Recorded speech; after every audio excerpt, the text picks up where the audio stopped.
All right, welcome back to Thursday Night with 912 Sports. I'm Kevin Price, podcast host and staff writer for 912. Of course, don't forget that our 912 Sports preseason high school football preview magazine is basically out now. So go make sure you pick up a copy and read all about high school football coming up here in Southeast Georgia as we get ready for what we hope will be an exciting 2020 season that we can get through from start to finish without too much chaos. But talking about football and a guy who used to play here in Southeast Georgia is Jack Podlesny. There's Jack right there. Jack, how you doing? I'm good. How are you, Kevin? Awesome. Well, of course, Jack used to play here in the 912 area code. He's from St. Simons Island, played high school football and soccer at Glenn Academy, was good in both sports. Of course, he was a kicker and punter at Glenn Academy, and now he's at the University of Georgia, as you can see there on his shirt, getting ready for his third season in Athens with the Bulldogs. He's a redshirt sophomore. He went up there as a preferred walk-on to the Georgia football team and currently is in competition for the kicking job, which we're going to talk to him about. But, Jack, I'm going to kind of give you an easy one, I guess, here at first. This is your third year in Athens. What's it like to be a Georgia Bulldog? What's it like to put on that red and black and those silver breeches like Herschel Walker used to do, like David Pollock used to do, like the great Kevin Butler, who was a kicker, used to do? I mean, what's it like, man? It's unbelievable. It's really hard to put like words to it because there's such a rich history behind like the Georgia, like the university, the football team, everything, and just all the players that have played before me. Whether like no matter the position, but it's honestly like the best word I think that fits it is indescribable. Like stepping on that field, wearing red and black, the jersey, everything, to know that like you represent such like a great football team and such a great university is just amazing. Yeah, that's awesome. Of course, I'm sure you get chill bumps going between the hedges. I know I would have, but we won't get too much into this. But I will talk to you kind of about football versus soccer. And I knew you really grew up more as a soccer player, and you envisioned yourself, if you're going to school to play sports, it was going to be a soccer. But obviously, that changed kind of your junior and senior year when you really started taking football more seriously, I guess, and kind of became a good kicker and punter. But just so people know, you had a chance to maybe be a preferred walk-on at Michigan. You went to visit the big house up there, and then also, Georgia made you the same offer kind of around the same time. No disrespect to Michigan. My brother-in-law is a Michigan fan, but I would like him to hear why you chose the University of Georgia over Michigan. Yeah, so there were definitely like different reasons, like different things that were attracting me at both universities. Michigan obviously has a great biology program, environmental health, which I'm studying now. But UGA had just as much or better program. And when it came down to it, I loved the coaches here. I loved the coaches at Michigan, but it really just had a different attraction. And when I envisioned myself, I didn't envision myself as much kicking up in Michigan as I did down here, down in Athens. And when I thought about it, I thought, well, if I'm going to start one day, where is it going to be easy for my parents to come and watch me, my family to come and watch me? And I really just wanted to make a great access for them to be able to come support me. And Athens just felt like home. It just was amazing.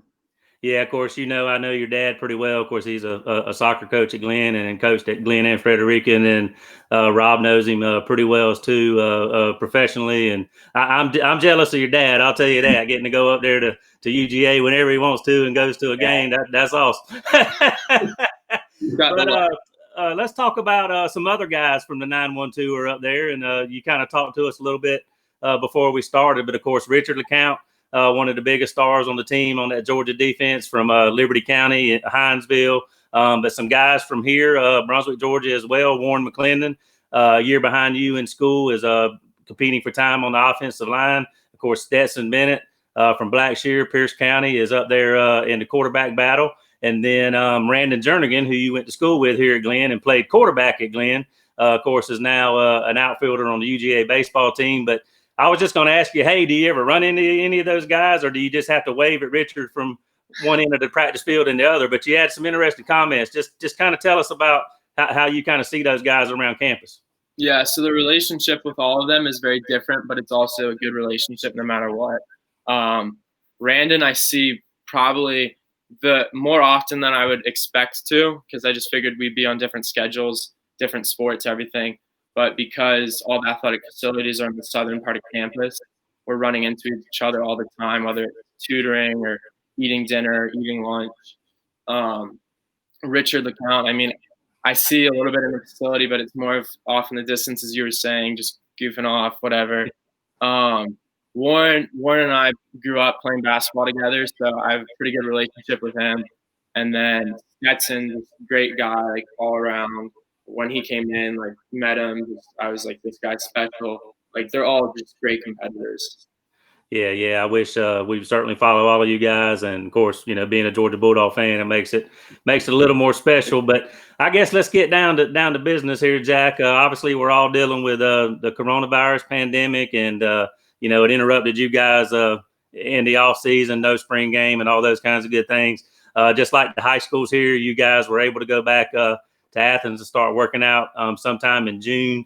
Now you're kind of into that summer period that they've instituted this year, where the coaches can get on the field with you guys, get in the weight room. You can do position meetings and stuff. So they have a certain amount of time, as you know, that they can spend with y'all in advance of so-called real preseason practice. But I know you don't want to probably get too much into detail, but I mean, how is everybody dealing with this at Georgia? I mean, are things going pretty smooth and about as well as you could expect?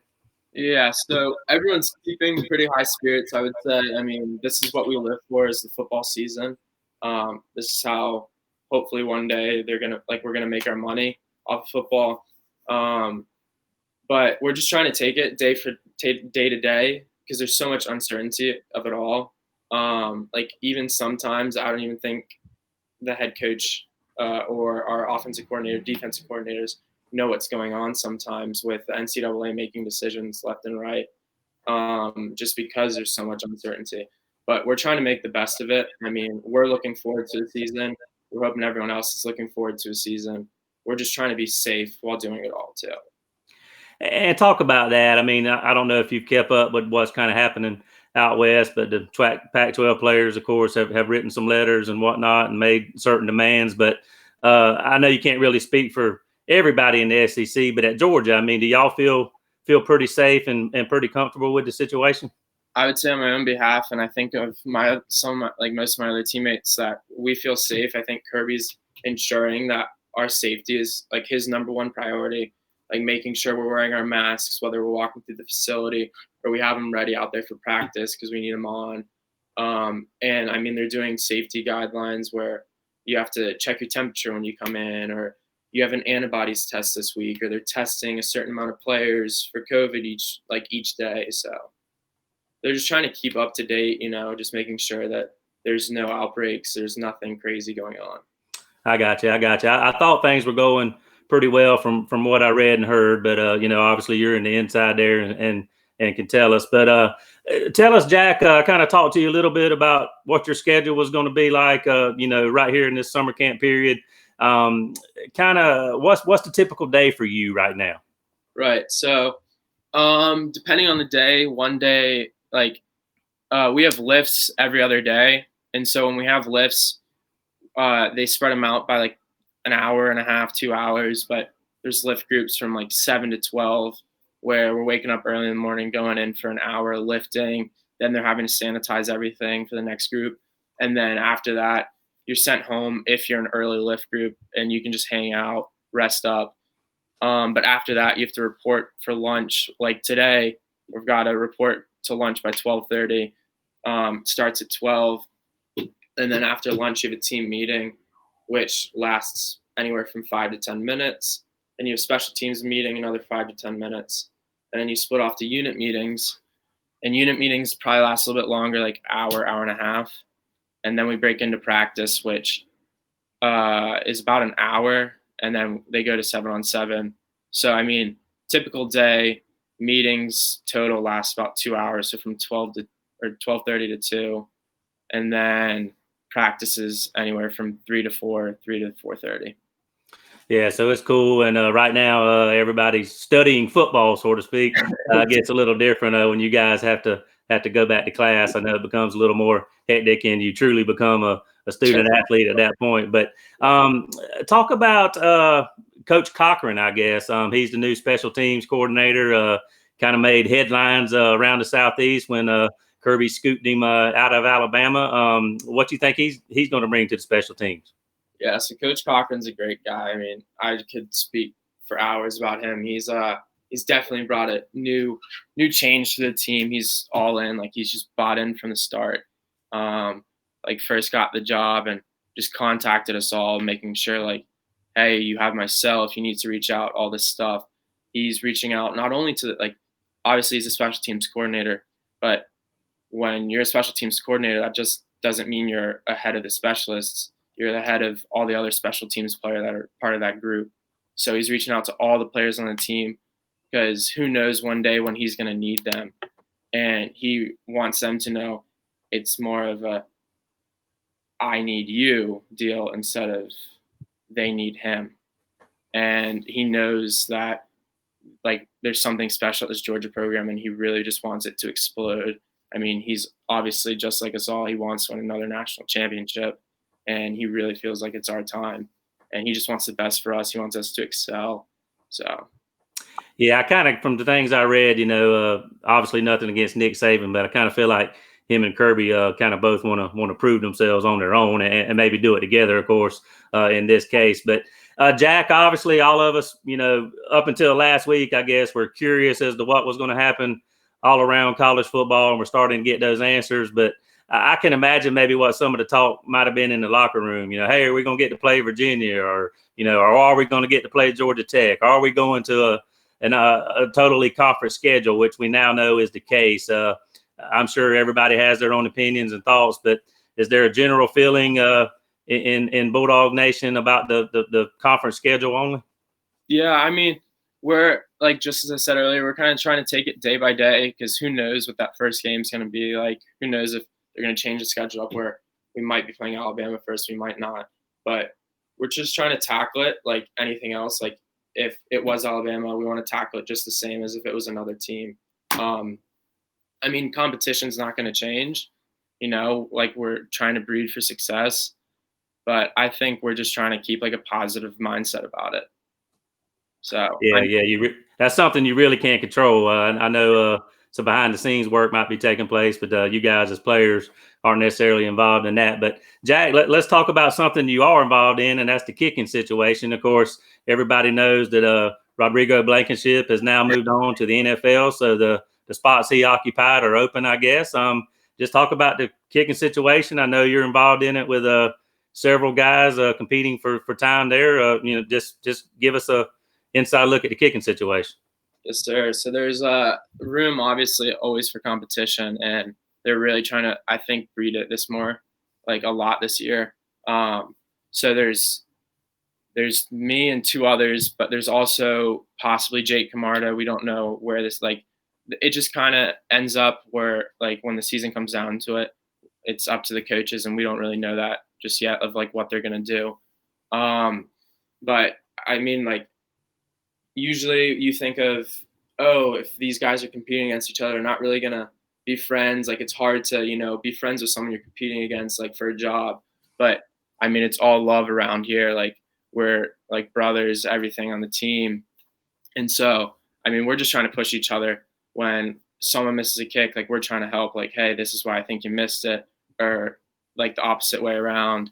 And so I think there's just love all around, and we're trying to compete for a job. Who knows whether it's going to be one person kicking off, one person taking field goals, or if it's going to be both. So we're just trying to do what's best for us, but what's best for the team too. I was going to ask you about that. Of course, Rodrigo, Hot Rod, as most Georgia people know him, kind of did everything except for punting. He did all the place kicking chores, but I guess there is that possibility that somebody could kick off and somebody could kick extra points and field goal. Right. I think most coaches would like to use probably one person for both. I mean, just depending on the coach, just because maybe they're thinking, oh, I need to use them for both because it's the same kind of schematic kicking wise, or another coach may believe I need to use two different ones so I'm not tiring out their leg per se. So I think it all kind of varies all across the nation, just depending on the program. But I think there's always possibility for that to happen. Well, we'll talk a little bit real quick about Hot Rod. Maybe on a more serious note, I think we all know he's quirky and that kind of thing. But on a serious note, did you learn anything from him about kicking? Oh yeah, there were plenty of things that he helped me with, whether it was contact on the ball, keeping your leg locked out, follow through, and honestly, just he's like such like a personable guy that most people think it may be hard to relate to him, as you were saying, because he's kind of quirky. But like he really just he's been through it all. Like he knows like where he started, but where he is now, and I think he realizes that now with the Colts is like he's got to prove himself once again. And so he's definitely taught like the mindset piece is a great like aspect that he's taught me. And I mean, just all the kicking stuff has been really helpful too. Now I can't remember. I know Kevin Butler's kind of been in and out of the program. Of course, he's always around the program. But was he ever like a special assistant when you were there? Was he actually coaching then? So he had just received his master's the year before, like he had just graduated. And so that was the reason why he was able to like work with the team because right. he was a student. But when I got there, he had already graduated, so he technically wasn't allowed to be on staff unless they were paying him. And he would show up sometimes because he was allowed to because he's a donor and stuff like that, or he's a special guest. But he was not nearly around as much as he was years before, which I was upset about. Yeah, because I'm sure you could have picked his brain for sure. But let's talk real quick about soccer versus football. I mean, you're not the only kicker at Glenn that kind of was a soccer guy first. I guess Chase Gabriel may have been just like that. And of course, he followed you, and he's now going to kick in college himself. We had him on earlier as well. But how difficult was it for you to learn how to kick a football, kick or punt? I mean, or was it just did it kind of come naturally for you? So, I mean, so where it all started was 8th grade. My mom was about to make me run cross country in the fall, like because you can do that as an 8th grade and run JV for the high school, because she said I needed to keep up my cardio for soccer. and I was like, well, that's going to be a lot of running. I don't know if I want to do that. And so one of my friends, I don't know, you remember Coach Ridings? Yes. Oh, yeah. I was best friends with his son, Mills. And so he's like, dude, we need a kicker for GMS this year. Like, just come do it. I'm sure you'll be fine. So I talked to Coach Collier, went out there one day. First couple of kicks were a little rough, just kind of forming into, when you're kicking a soccer ball, your leg can be a little bit more loose because you're trying to bend it or whatever. But it just kind of started progressing, like, oh, I need to fix this little detail. I need to do this instead of that. So it was kind of way easier than I expected. And I mean, some people think the transition is going to be like so simple and so easy, but it's not. But as you grow older, you kind of learn from whether it's an example or just kind of teaching yourself that like how to change your form and grow and get better. But I got you. It was definitely when I started, like when I was getting pretty serious about club soccer, it was pretty tough to balance the two because I was kind of using my body in different ways. And so it was sometimes hurting my kicking form, which Coach Hall could attest to this day that when I had soccer practice the night before and I would come out the next day and I'd miss a few kicks, he would blame it right on soccer practice. That didn't go over well. But I mean, like I would get my kicking over within 45 minutes to an hour of football. And I would be like, Coach, I got to go to soccer practice. And he was like, oh, great. And just it probably became, make sure you don't play soccer on Thursday night. We got the game on Friday. My soccer coach kind of knew. He was like, okay, if Jack doesn't show up to soccer practice tonight, I get it. Like, he's okay. Tomorrow, so. Well, hey, real quick, just two more questions. You told me a funny story when you decided to go to Georgia about being on a visit up there. I read that story last night, or that I wrote, or I wouldn't have remembered this. But you told me a funny story about meeting Zamir White, of course, Zeus, the running back who we think we're going to see a lot of this year, but about him just being so big and strong when he shook your hand. Just talk about that encounter again. Yeah, so my dad and I were walking around the facility, just like getting a tour of everything, and we were checking out the weight room and stuff. And Zamir, I think, had just come out of the training room, and I was like, oh, like I obviously recognize him. He's a big recruit, like big. He's gonna like obviously he's a big part of the UGA football team now, and hope like I mean I'm sure he's gonna get a shot this year as a starting running back. But he like the person that was taking us around introduced us, and I mean I stuck out my hand right away, like just wanted to like make my name known, kind of. And he shook my hand, and I thought he was gonna break it. Like he was so freaking. I was like, oh gosh, this is not good. I was like, I think I might have a broken hand now. You found out you might need to go hit the weights, huh? Yeah, definitely. And Jack, what I guess maybe you do have aspirations of kicking in the NFL if you can, because you talked about making money, but obviously you're studying environmental health. For a dummy like me, what actually is that? Yeah, so there's two kind of aspects of it that you could take away once you enter the environmental health field for a job. But there's the human aspect and then the actual like ecosystem part. So I right now kind of want to go into the human aspect of how we're affecting our own health further down the road, whether like the pollution, whether it's water, air pollution, stuff like that. It's very similar to ecology almost, but it's just a little bit different. But when I get out, possibly getting my master's, maybe in toxicology, kind of want to do environmental consulting, where I would work with like law firms and I would help with cases where they've seen like environmental justice, where they're maybe like suing of like a power plant or something that's illegally dumped toxic waste, stuff like that. Okay. When you said biology earlier, I was starting to get it. And then when you said ecology right there, okay, those are the kind of words I know, but I didn't know what environmental health was. All right, Jack. Well, we know you got some football business to tend to, and we certainly could ask you questions about everything Georgia all day. But good luck to you, of course. Stay healthy and safe. We certainly appreciate your time, and of course UGA for giving us permission to talk to you here. You know, getting so close to the season and things being real busy. But hopefully we can do this again and maybe talk about an SEC championship or a national championship that you were a part of. I would love that. I think we all would. All right, Jack. We'll talk to you down the road, man. Appreciate it. Thanks for having me, Kevin. All righty.